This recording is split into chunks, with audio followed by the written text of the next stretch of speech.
Hippie! Happy birthday, Mrs. Folayemi Ijatuyi, the most beautiful wife of Barrister Ijatuyi, a lovely mother, a lovely wife. The National Vice Chairman of the Association of Lady Pharmacists of Nigeria, Iyameto of Okeigbo Kingdom in Ondo State, always looking for a way to move everyone forward. Beautiful, loving, caring, humble, elegant, lover of God, lover of children and their growth, lover of nature, a fighter, super courageous, promoter of nature, an advocate for women association, so humble to earth. You have a heart of gold. Your beauty is rare, gracious, super gorgeous.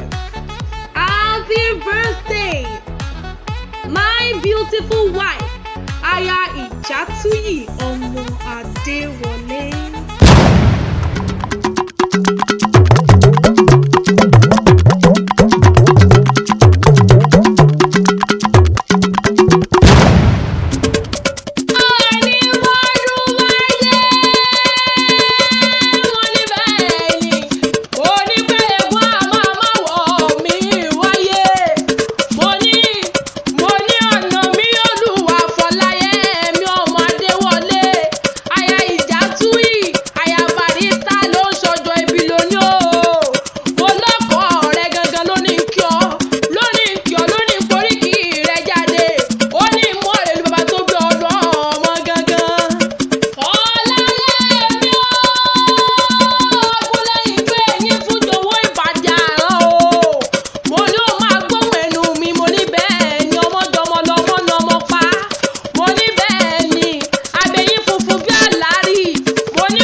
pẹ̀lú ìkẹ́kọ̀ọ́.